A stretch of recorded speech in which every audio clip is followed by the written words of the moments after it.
Again, thanks, Minister, for taking this debate. I raised the issue of antisocial behaviour in the Beaumont area, and I'm always reluctant to discuss issues of antisocial behaviour in a public forum, because I don't think necessarily it always leads to good outcomes that can stigmatise an area if not done sensitively. But the issues at hand here have gotten to such a degree that I feel my hand has been forced to talk publicly about the issues at hand. There's an estate called Collinswood, and in that estate there's a laneway that leads to the main Beaumont Road, and in that laneway a number of issues have taken place, including multiple muggings and a general sense of danger and intimidation. There's a number of individuals who have been intimidated in the wider estate, and there seems to be a gang which is going around the place and causing an amount of havoc. Now, after a public meeting which I organised, a number of other people from around the area have contacted me. One who has said that her son was the subject of a 45-minute mugging in August. We've had a situation which was well publicised of a young man, 13-year-old, who was assaulted and has his bike taken off him just outside Beaumont Hospital. And then another individual contacted me to say that his wife and his daughter, when intervening in a mugging in the same area, had her shoulder broken. So there seems to be an escalation of antisocial behaviour in and around the Beaumont area in the last number of months. I have met with senior Garda management, and they are familiar with the issues, and they are trying in whatever way they can to respond to them. So I have no issue with the response or the determination of the Gardaí to sort out the problem. But inevitably the question comes back to resources. And to how much resources the Gardaí in that particular area have, be it Raheny Garda Station, Clontarf Garda Station, Santry Garda Station. One of the issues has been raised by one of the residents is that Santry Garda Station closes at 7:30. Now, I know a huge amount of government time and energy and resources have been put into the reopening of Stepaside Garda Station. Now, I don't know what kind of criminality or antisocial behaviour is going on in Stepaside to warrant that amount of resources and that amount of political attention.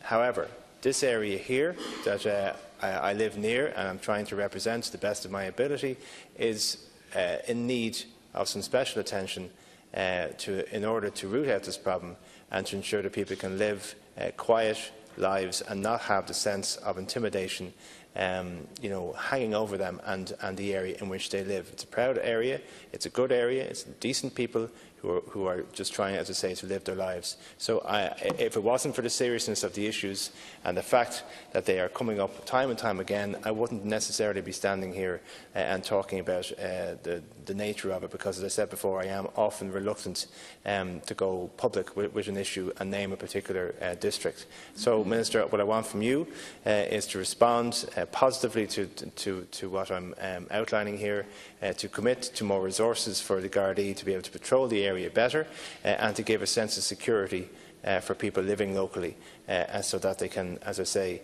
go about their daily business without the threat of intimidation or assault hanging over them. Thank you. Minister, to respond. Yeah, thanks very much. Again, on behalf of the Minister, Charlie Flanagan, who, since his apologies for not being able to be present, I want to thank the Deputy on his behalf for raising this matter. Sorry, as the Senator. As the Senator will appreciate, the allocation of all Garda resources, including personnel, is a matter for the Garda Commissioner and his management team, and the Minister has no direct role in this matter. The Minister is informed by the Garda Commissioner that in regard to the deployment of Garda personnel, a distribution model is used which takes into account all relevant factors, including population, crime trends and the policing needs of each individual Garda division, including the DMR North Division, with a view to providing an effective and responsive police service. This may include directing resources at areas designated as hotspots for antisocial behaviour. The area referred to by the Senator forms part of the DMR North Division, and the Minister is informed by the Commissioner that the Garda strengthened this division on 31 October 2018, at the latest date of which figures are readily available was 698. There were also 40 Garda reserves and 48 civilians attached to the division. In addition, where appropriate, the work of local Garda is supported by a number of national Garda units, such as the National Bureau of Criminal Investigation, the Armed Support Units, the Garda National Economic Crime Bureau and the Garda National Drugs and Organised Crime Bureau. Working with communities to tackle public disorder and reduce antisocial behaviour remains a key priority for for Garda Síochána.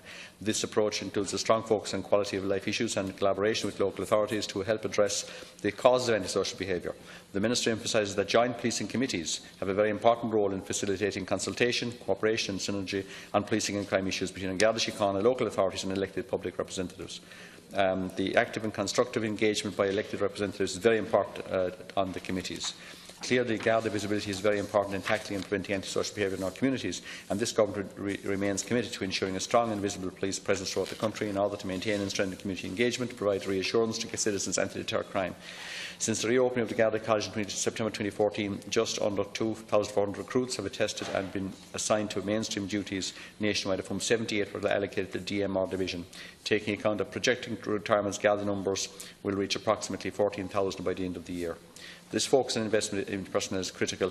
The moratorium on recruitment introduced in 2010 resulted in a significant reduction in the strength of Garda Síochána. The organisation now being rebuilt, and the Minister is providing the Commissioner with the resources to deploy increasing numbers of Gardaí to every Garda division, including the DMR North Division, to increase Garda visibility and to protect our communities from the type of antisocial behaviour referred to by the Senator.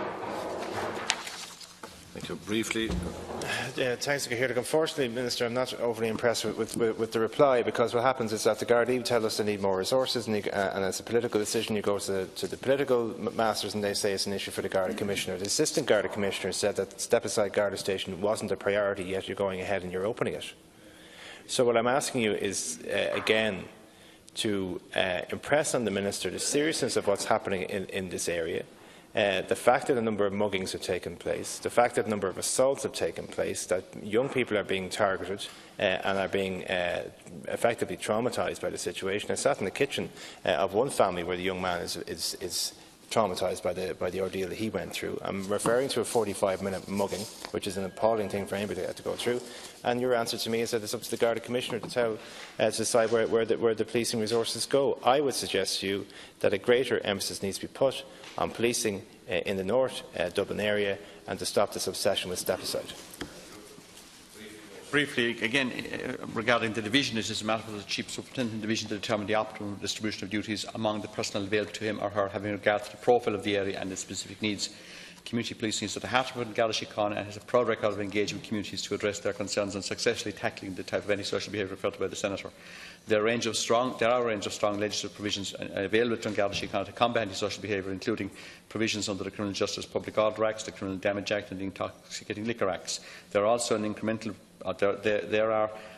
also the incremental provisions contained in the Criminal Justice Act 2006, which provide for warnings and civil proceedings in relation to antisocial behaviour by adults, and Part 13 of the Act, also, which provides for warnings, good behaviour contracts and civil proceedings in relation to antisocial behaviour by children. Over the last few years, unprecedented resources have been made available to the Commissioner, which will clearly provide the Commissioner with resources to increase Garda visibility in our communities and to support all Garda activity, including tackling antisocial behaviour. Thank you. We'll have to move